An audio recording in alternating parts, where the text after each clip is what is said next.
안녕하십니까. 자유경영원 문근찬입니다. 지금부터 몇 차례에 걸쳐서 하이에크의 자유헌정론이라고 하는 이 바이블, 자유주의에 대한 하나의 그 바이블 같은 책인데요. 요거에 대해서 한번 같이 에, 개략적으로 훑어보는 그런 시간을 갖도록 하겠습니다. 오늘날 우리가 많은 혼란 속에 쌓여 있는데, 이것은 정치적으로 봤을 때는 쉽게 얘기를 하자면은 우리가 자유국가, 자유체제 속에서 살 것이냐 아니면은 전체주의 체제 속에서 살 것이냐라고 하는 하나의 이념 전쟁이라고 볼 수가 있습니다. 그런데 이제 한 가지 안타까운 것은 일반 국민도 그렇고 젊은 사람들 특히 우리가 자유라고 하는 것이 마치 공기처럼 늘 주어져 왔었던 그런 그 환경 속에서 살다 보니까 자유가 없는 상태라고 하는 것이 과연 어떤 것이냐 하는 데 대해서 구체적인 감각이 없어요. 그러다 보니까 이 자유가 점차적으로 손상이 되고 있는 이 체제에 대해서 이제 그 심각성을 잘 깨닫지 못하고 있다 하는 것이 오늘날 한국에 있어서의 가장 큰 문제점이라고 이렇게 볼 수가 있겠습니다.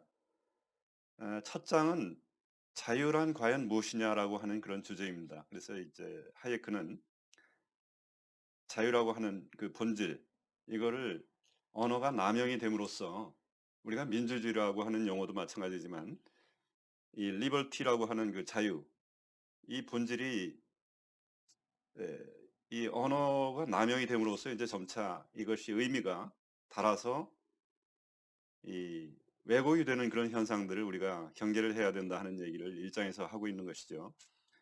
그러면 자유란 무엇인가 하는 거를 먼저 좀 정의를 해야 되는데, 사실 그 자유의 본질은 아주 간단합니다. 자유의 본질은 뭐냐? 원래의 의미의 자유는 내가 자유인이냐 아니면 비자유인이냐. 즉 비자유인이라 하는 것은 노예 상태를 얘기하는 것이죠. 남의 강압에 의해서 영향을 받는 상태. 이것이 자유냐 아니냐의 그 본질적인 의미라고 보시면 되겠습니다. 그러니까 자유라고 하는 것은 늘 나 개인이 문제가 되는 거예요. 개인에 대한 퍼스널한, 인디비주얼한 이런 자유지, 여기에 다른 수식어가 붙으면은 이것이 이제 원래 본래 의미의 자유하고는 매우 다른, 별로 중요하지 않은 그런 자유가 된다, 이런 얘기가 되는 것이죠. 1장에서 하이에크가 얘기하는 거를 단적으로 얘기를 좀 먼저 결론을 얘기를 하자면은 이 본연의 자유, 다른 사람의 강압으로부터 강제되지 않는 나의 사적인 영역이 보장되는 자유, 이 본연의 자유가 만약에 전체 자유 중에 90%의 중요성을 가지고 있다라고 한다면은 나머지 정치적인 자유라든지 내적인 자유라든지 나의 의지의 자유라든지 이런 다양한 그러한 그 형용사가 붙는 자유들은 10%의 중요도밖에 사실은 없는 건데, 오늘날 이것이 왜곡이 돼가지고 마치 그것이 전체인 것처럼 이렇게 부풀려지고 있다 하는 것을 먼저 여러분들이 전제로서, 하나의 그 전제로서 여러분들의 그 기억 속에 담아 놓으시기를 바라겠습니다. 그러면은 서구 역사에 있어서 어떤 자유들이, 이것이 점점 그 언어의 왜곡이 이루어지면서 어떤 것들이 있었느냐 하면은 맨 먼저 정치적인 자유에 대한 강조가 있었죠. 정치적인 자유. 폴리티컬한 정치적인 그 자유라고 하는 것은 내가 선거에 참여할 수 있느냐, 우리가 19세라고 하는 어떤 투표권이 생기면은 국민으로서 이제 선거에 참여할 수 있는 정치적인 자유가 생기죠. 그런데 이거는 중요합니다. 중요한데 우리 본연의 자유에 비하면 사실 이거는 하나의 집단적인 자유라고 볼 수가 있는 것인데, 예컨대 여러분이 자유국가의 영주권을 가지고 살고 있어요. 미국에 오랫동안 거주를 하다 보니까 이제 영주권이 나왔다. 미국이라고 하는 자유국가에 살고 있다.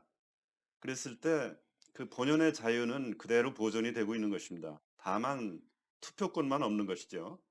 뭐 어디 이주를 해가지고 다른 주에 가가지고 살고 싶다라든지 땅을 사고 싶다라든지 모든 자유인으로서 누릴 수 있는 그 자유는 그대로 남아 있는 것이죠. 남아 있는데 이제 다만 정치적으로 시민들하고는 그만한 차별을 둔다 하는 그 부분인데 이것이 이제 정치적인 자유인데 이거는 퍼스널한 그 본연의 자유하고는 이제 달리 사람을 전체적으로 어떤 그 집단으로 나눴을 때 이 사람들은 아직 우리 그 커뮤니티에 소속이 되지 않는다라고 하는 의미의 그 자유죠.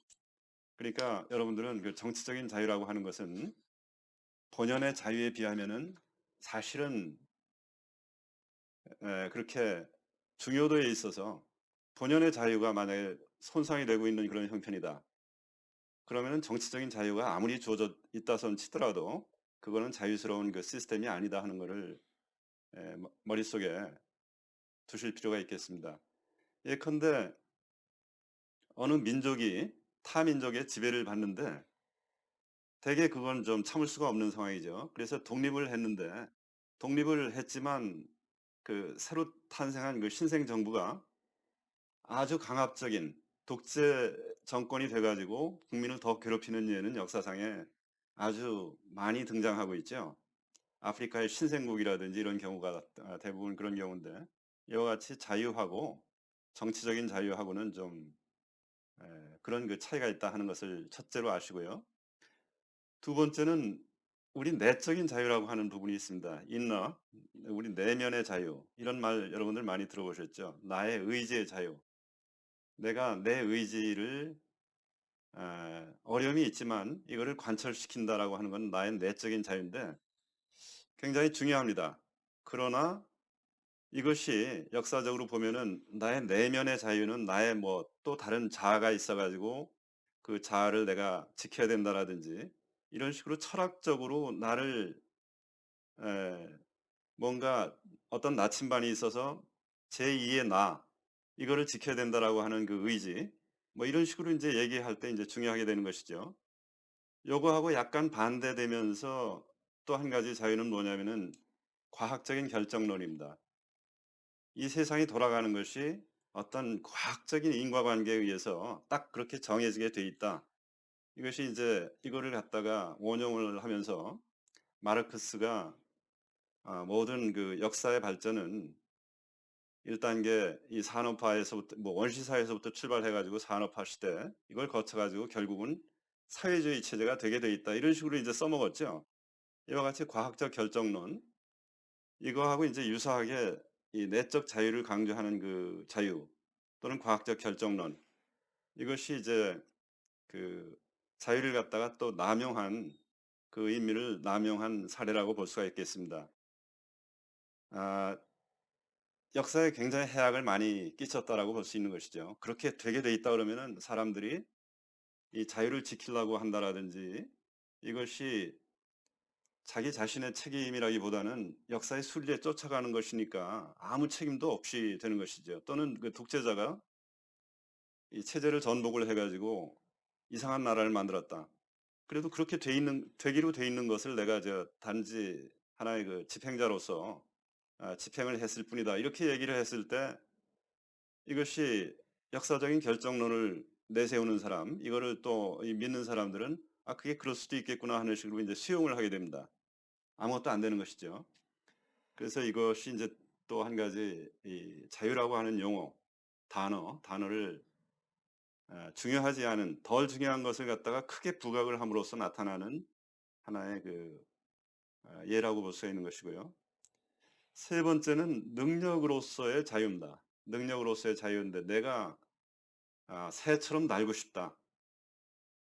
그러면 나는 현재 날 수가 없는 능력이 없는 그런 상태로부터 날 수 있다라고 하면 자유가 더 생긴 것이다. 이런 식으로 그 하나의 능력을 자유로서 표현을 하는 그런 습관들이 자꾸 생기면서 이제 남용이 또 되기 시작했는데 그렇게 되면서 어떤 풍조가 생겼냐면은 사람으로 하여금 이 어떤 기본적인 부가 없으면은 이 돈이 없다라든지 이런 기본적인 어떤 일을 할 수 있는 부가 이 없다라고 하면은 이것이 아 능력이 없는 것이죠. 뭘 하고 싶어도 그것 때문에 할 수가 없으니까. 그래서 그런 이 능력으로서의 자유 이거를 강조하는 풍조가 점점 발전이 되면서 제약을 갖다가 없애는 것이 곧 자유다. 사람의 제약을 없애는 것이 자유다. 일견 그럴듯하죠. 그렇지만 이것은 이제 어떤 식으로 발전이 됐냐면은 모든 사람은 기본적인 부를 가질 권리가 있다. 권리. 자유가 마치 권리가 된 거예요. 그렇기 때문에 정부는 어 너무 많이 가지고 있는 사람들의 부를 갖다가 덜 가진 사람들한테 재분배를 할 그런 정당성이 있다. 이런 식으로 되면서 이제 이 사회주의적인 이런 체제의 정당성을 어필하는 그거를 갖다가 선전하고 하는 그런 하나의 도구가 됐던 것이 능력으로서의 자유로 보는 그런 개념입니다. 굉장히 또 해악을 많이 끼쳤겠죠. 오늘날 이 과도한 복지, 청년들에게 무조건 하고 몇 천만 원을 나눠주겠다. 이런 식으로 이제 선동하고 하는 것이 물론 그 결과라고 하는 것은 하이에크가 나중에 또 다른 책에서 얘기했다시피 노예로 가는 길이죠. 노예의 길. 이게 뻔한 것이지만 그런 식으로 선동을 함으로써 그러면서 선동이라고 하는 것은 사람들로 하여금 이 제약을 없애는 것이 바로 자유를 증진하는 것이다 하는 식으로 이제 선전을 했던 것이죠. 자유가 남용된 또 세 번째 예라고 볼 수가 있겠습니다. 그래서 여러분들은 하이에크의 일장에서 우리가 다루는 것은 본연의 자유가 100에서 90이라고 하는 사람의 강압으로부터 이제 자유스러운 그 본연의 자유, 노예가 아닌 자유. 그럼 뭐 이제 여러분들이 또 그렇게 생각을 하실 거예요. 이 세상에 자유주의 국가 대한민국에 노예처럼 사는 사람이 어디 있겠느냐. 근데 이제 에, 물론 그렇지만 바로 우리의 동포인 이북의 그 동포들을 생각을 해보면은 이북의 동포들은 내가 평양에 가서 살고 싶다. 그 이주의 자유죠. 없죠. 그 허가가 떨어지지 않지. 모든 거를 허가를 맡아야 되는 것입니다. 그다음에 뭐 내가 직업을 바꿔 가지고 이런 식으로 내가 한번 나의 인생을 개척을 하고 싶다. 어떤 일을 할 수 있는 내가 하고 싶은 일을 할 수 있는 이런 자유 없죠. 그래서 자유 체제와 이 노예 체제하고의 그 기본적인 관계는 자유 체제는 아주 일부분 전체 공동체를 위해서 하나의 규칙으로 정해야 되는 일부분을 빼면은 모든 것이 열려 있는 체제가 자유 체제고 반대로 이 노예 체제 이쪽은 뭐냐면은 모든 걸 당국의 허가를 맡아야 되는 체제가 이제 이 노예 체제라고 볼 수 있는 것이죠. 그래서 자유 체제는 그러한 뭐를 일일이 규제를 갖다 일일이 나열을 할 필요가 없고 다 열려 있기 때문에 일부만 네거티브로 정하는 것만 할 수가 없다 이런 의미에서 네거티브 시스템이라고 볼 수가 있습니다. 그런데 이제 북한과 같은 그런 체제는 모든 거를 열거를 해 가지고 포지티브하게 열거를 하고 그것만을 할 수 있게 이렇게 인제 하는 거기 때문에 뭐 언뜻 보면 네거티브라는 말은 별로 바람직스럽게 이렇게 다가오지는 않고 포지티브가 더 좋은 것 같죠? 그러나 이런 체제에 있어서는 자유주의 체제인 네거티브 시스템 일부 네거티브하게 이렇게 정한 것만 그 외에는 모든 것이 열려 있다. 이런 시스템이 이 자유 시스템이다 하는 것을 알 수가 있는 것이죠. 여러분들이 과거에 오래된 영화인데 스파르타쿠스라고 하는 영화 혹시 생각이 나시는지요?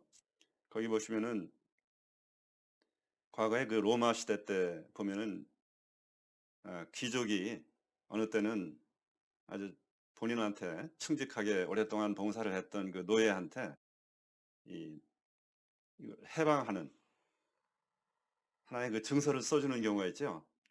그 영화에서는 이제 스파르타쿠스의 아내가 아기한테 자유 시민으로서의 권리를 어떤 귀족으로부터 받고 그렇게 기뻐서 아, 십자가에 매달려서 이제 죽어가고 있는 그 남편한테 들리라고 우리 아기는 이제부터 자유인이다 이렇게 이제 얘기를 하는 그런 장면이 아마 일부 기억이 나시는 분도 있을 겁니다. 거기서 그 아기는 앞으로 시민으로서의 일반적인 법적인 권리를 가지고 있다. 그리고 어디든지 가서 이사해서 살 수 있다. 자기가 좋아하는 일을 할 수 있다. 뭐 괜히 자의적인 어떤 구금이나 강제로 이 감옥에 간다라든지 이런 거를 그런 처분을 받지 않을 수 있다. 그것이 인제 자유인의 권리거든요. 그게 옛날 그 문서에는 그런 것들이 적혀 있었어요. 1번 뭐 인제 "어디 가서 너는 뭐 할 수 있는 일을 할 수 있다." 2번 "임의로 구금이 되지 않을 것이다." 그런 거를 받고 그렇게 기뻐했던 것이죠. 그게 바로 자유입니다. 그리고 이제 그 뒤에 뭐 여러 가지 자유들이라고 하는 자유, 다양한 그 내용들이 전개가 되면서 나왔는데 그거는 기본적인 자유에 비하면은 하나의 그 셋 가지에 불과한 것이다 하는 것이 이번 1 장에서의 그 내용입니다.